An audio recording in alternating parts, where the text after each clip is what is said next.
Belling the cat in isiZulu. Ukulengisa insimbi ekatini. Inganekwane, a fable or a fairy tale.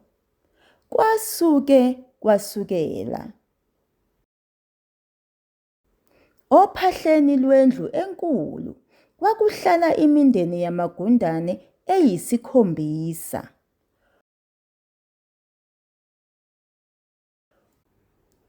ONsundu, noMpunga, noMhlophe, noLanga, noMnyamana, noLuhlaza, noSekisi. Lamagundane ayelithanda kakhulu ikhaya lawo. Ikhaya lawo lalinemibhede etofozelayo eyenziwe ngamasaka elayisi nokolo. Njengegumbi lakho nawe mfundi.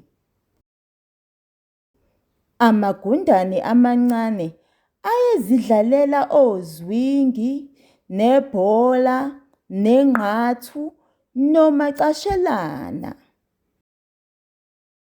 Enye into ayelithanda ngekhaya lawo amagundane ukuthi kwakunokudla okuningi ayekuthola etafuleni kushiywe abanikazi bomuzi.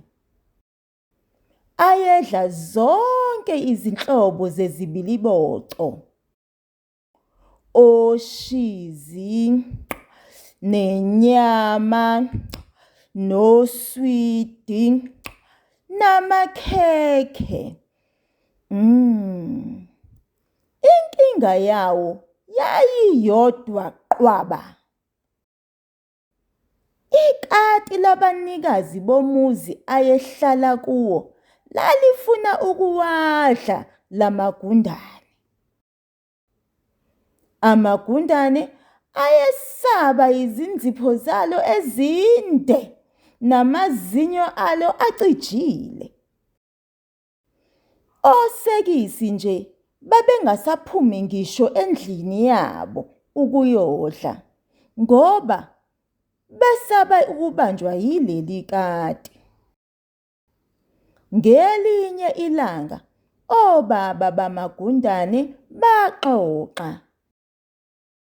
Bavumelana ngokuthi kumele kube khona umhlangano wokuthola indlela yokuthi leli kati lingawezwa amagundane uma engena egumbini lokudla. Obaba bamagundane bathumela isimemo somhlangano kuwo wonke amagundane. Isimemo sasifundeka kanje. Isimemo somhlangano. Uyamenywa emhlanganweni ngomhla wesishiyagalombili kuNdasa ngonyaka wezi-2014. Indawo ehholo lomphakathi. Isikhathi ngehora le-11 ekuseni.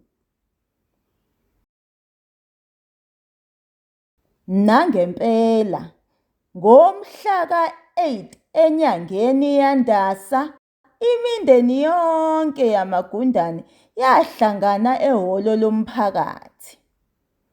Intombazana yakwaNsundu yathi, "Mina ngilisaba kabi leliya kati. Uma liqhamuka ngibaleka ngingakakutholi nokudla." Ubaba wakwaMpunga wathi, "Izolo sithole ukudla okuncane ngoba liqhamuke sisabheka inyama etafuleni." Umama wakwaMhlophe yena wasukuma wathi, "Hayibo, mina ngoLwesine oludlule ngithe ngisapakisha oshizi nezinkwa esikhwameni sami kwavele kwaqhamuka leliya kati seliveze wonke amazinyo alo ngaphandle. Ngabaleka ngawisa isikhwama sami ngaphansi kwetafula. Kwavela obala ukuthi yonke imindeni yayilisaba leli kati. Kwabe sekuvulwa ithuba lokubeka imibono engawasiza kule nkinga engaka. Amagundane avumelana ukuthi afisa into ezowatshela uma liza ekhishini ikati ukuze abe nesikhathi sokubaleka. Impela kwakumele kube nento eyenziwayo ngoba lamagundane ayephilela ovalweni. Umkhulu wakwaLanga wathi, kungcono sifake uNoxhaka eduze kwesicabha sasekhishini. Lizothi lisazama ukungena ekhishini, libanjwe uNoxhaka. Wathi umkhulu wakwaMnyamana, uqinisile mngani wami, kodwa mina ngithi uNoxhaka asiwufake ngaphandle kwesicabha sendlu yalo ikati. Amanye amagundane athi, uyasinda uNoxhaka, ubani ozowuyisa endlini yekati? Wonke amagundane avumelana ukuthi icebo laNoxhaka ngeke lilunge. Maningi amacebo adikidwa, kodwa wonke awawagculisanga amagundane. Ekugcineni, igundane elincane lakwaLuhlaza laphakama lathi, nginecebo elibonakala lilula kakhulu, kodwa ngiyazi ukuthi lizophumelela. Ekumele sikwenze ukulengisa insimbi emqaleni wekati. Uma sizwa insimbi ikhala, kenqe kenqe kenqe, siyakwazi ngokushesha ukuthi isitha sethu siyeza, mese siyabaleka. Wonke amagundane amangala ukuthi awalicabanganga icebo elihle kanje. Kodwa ekujabuleni kwawo ngecebo elisha, igundane elidala lakwaMhlophe lavuka lathi, icebo lakho lihle kakhulu mzukulu wakwaLuhlaza. Kodwa nayi inkinga. Njengoba silisaba sonke nje ikati, ubani ozofaka insimbi ekatini? Wonke amagundane ayesezama ukuqhamuka nendlela ezophumelelisa icebo lensimbi. Laphakamisa isandla igundane lomfana wakwaMnyamana lathi, mina ngibhala kahle, futhi umama wami uyakwazi ukugoqa izipho. Singathola insimbi encane enhle ecwebezelayo, siyifake ebhokisini elihle kakhulu. Insimbi singayithola emagundaneni esekisi ngoba anezinsimbi ezincane eziningi. Mina ngizobhala ngaphandle kwebhokisi ukuthi, kati elihle kakhulu, mese ngaphakathi sifake incwadi ebhalwe lokhu, kati elihle kunawo wonke amakati emhlabeni. Ngithemba ukuthi uyaphila, nami ngiyaphila. Ngikuthumele isipho esincane sokugubha usuku lwakho lokuzalwa. Ngithemba ukuthi uzosijabulela lesi sipho ngoba ngiyazi uyazithanda izinto ezinhle. Yimi umngani wakho ohlala phesheya kwezilwandle, uMangoye.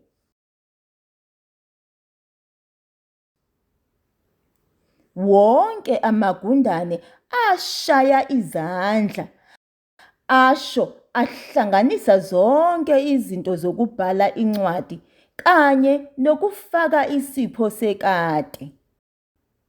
Kwathi seyibhaliwe incwadi, nebhokisi lesipho seliboshwe kahle ngeribhini elibomvu, ubaba wamagundane esekisi waletha intambo ende ayisebenzisa ukuzwinga esuka le eya le esekisini. Umfana omdala wesekisi wabe esethatha ibhokisi lesipho walifaka ekhwapheni, wazibopha okhalweni ngale ntambo. Umndeni wakwasekisi wamehlisa umfana omdala waze wayofika phansi, phambi kwesicabha somuzi. Wafika walibeka kahle leli bhokisi. Base bemnyusa-ke manje. Wama kancane, washaya insimbi yesicabha. Base bemnyusa ngokukhulu ukushesha ukuze angabanjwa yikati. Indodakazi yalomuzi yavula isicabha, yathola kungekho muntu. Yathi uma ibheka phansi, yabona isipho esiboshwe kahle ngeribhini elibomvu. Indodakazi yalomuzi yalivula ibhokisi, yathola insimbi nencwadi ebhalelwe ikati. Yabiza ikati, yalifundela incwadi yalo. Intombazane yabe seyigqokisa ikati insimbi yalo entsha. Ikati layithanda kakhulu insimbi yalo. Lahlala ilengise emqaleni ngazo zonke izinsuku. Amagundane wona athokoza kakhulu ngoba ayesezidlela kamnandi. Ayethi uma elizwa ikati liqhamuka, kenqe kenqe kenqe, acashe wonke emakhoneni ekhishi. Alilinde ikati lize lihambe, mese eyaqhubeka nokuzitika ngezibiliboco zokudla. Cos siyaphela.